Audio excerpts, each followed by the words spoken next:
Lectura del Santo Evangelio según San Marcos. En aquel tiempo Jesús decía al gentío: el reino de Dios se parece a un hombre que echa semilla en la tierra.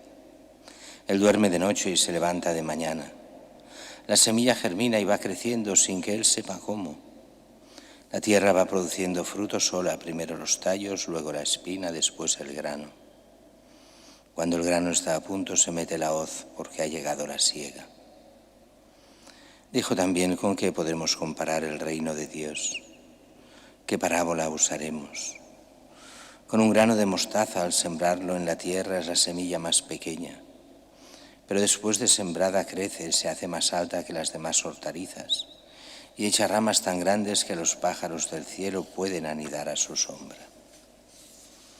Con muchas parábolas parecidas les exponía la palabra, acomodándose a su entender. Todo se lo exponía en parábolas, pero a sus discípulos se lo explicaba todo en privado. Palabra del Señor. Gloria a ti, Señor Jesús.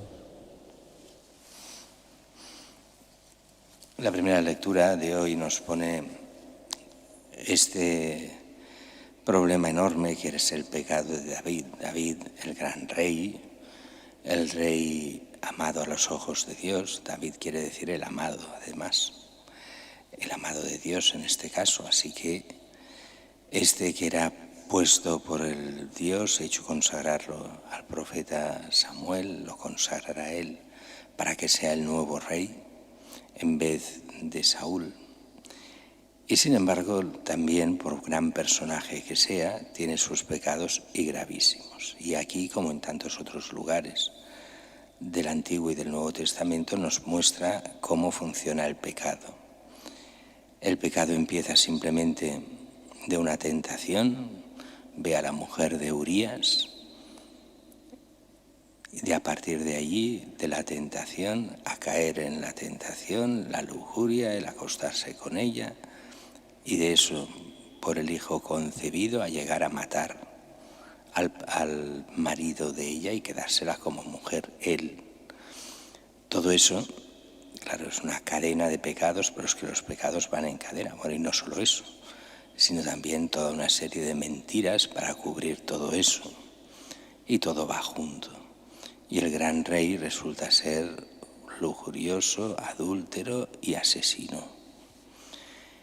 Y eso nos va bien entenderlo a nosotros, porque a veces a ciertos personajes que en el fondo pues parecían buena gente, y lo son tal vez, pero pueden caer en pecados y en pecados gravísimos.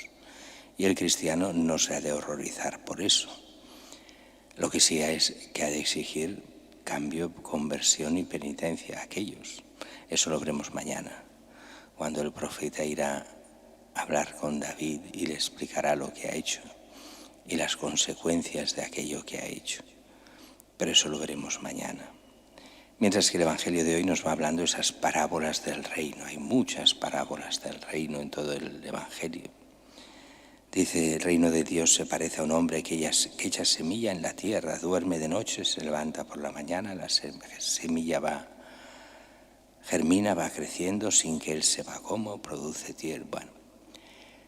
Y al final se corta cuando ya ha producido el fruto. Y aquí, claro, ¿qué quiere decir aquí Jesús? Bueno, lo que quiere decir es que hemos de tener mucha paciencia los cristianos y darnos cuenta de que no todo es esfuerzo nuestro. En el reino de Dios, la obligación del cristiano es echar semilla para que pueda crecer la fe. Y esa semilla pues se lanza en la familia, en aquellos que son los amigos, en lo que se puede.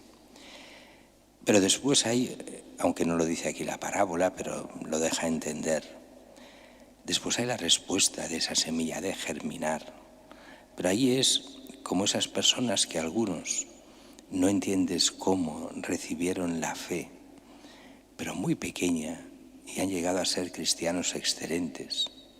Y otros que recibieron la fe y les pusieron, buena tierra y les pusieron un buen abono y les dieron una gran catequesis y grandes ejemplos y tendrían todo para ser santos y se apartan de la fe.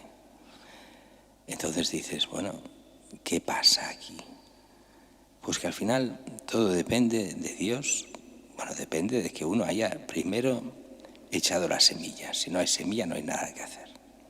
Pero después depende de Dios y de que esa semilla lo acepte. Y acepte a Dios. Y entonces irá creciendo poco a poco sin que los que han sembrado sepan cómo. Y llegará a dar fruto. Cuando el reino de Dios haya dado todo el fruto que ha de dar, se acabó el mundo. Viene entonces cuando siegan, cuando cortan, cuando el reino de Dios ya ha acabado su misión. Pero no de esa forma que algunos creen, el triunfo de Cristo en este mundo, no, justo al revés. Cuando todo parezca que Cristo ha perdido, entonces vendrá triunfante a juzgar a vivos y muertos.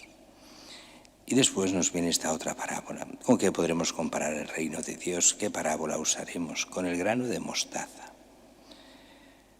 Al sembrarlo en la tierra es la semilla más pequeña, pero crece más alta que las demás hortalizas y hasta los pájaros del cielo se cobijan en ellas.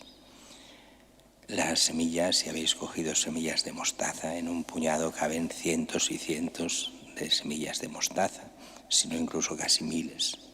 Y es que es muy pequeña y en aquella época era la semilla más pequeña de cultivo.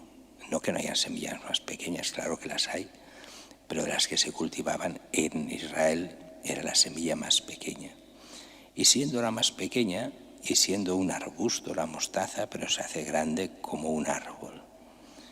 Y eso es la Iglesia, parece nada, una semilla pequeña, pero va creciendo hasta hacerse grande, hasta los pájaros se cobijan en ella. Aquí los padres de la Iglesia hacen toda una interpretación alegórica sobre estos pájaros, que representarían a los mismos paganos, que de alguna forma la Iglesia también sirve a los de fuera, también para su conversión, pero a veces no llegan a convertirse, pero la Iglesia está al servicio también de todos, para el bien de todos. Y estos pájaros parecerían esos de fuera, que se cobijan en lo que es la Iglesia, y que la Iglesia está hecha para que todos puedan llegar a ser hijos de Dios, a ser parte del reino de los cielos. La voluntad de Dios es esa, que todo el mundo se salve, que todos lleguen al conocimiento de la verdad en Cristo y que en Cristo todos lleguen a la salvación. Pero como sabéis muy bien, aquí hay dos voluntades, la de Dios, que es esa, y la de cada uno de nosotros, si aceptamos o no esa voluntad de Dios, si le dejamos entrar de verdad o no en nuestra vida, para que Él entrando en nuestra vida nos pueda llevar a la vida con mayúsculas, a la vida eterna.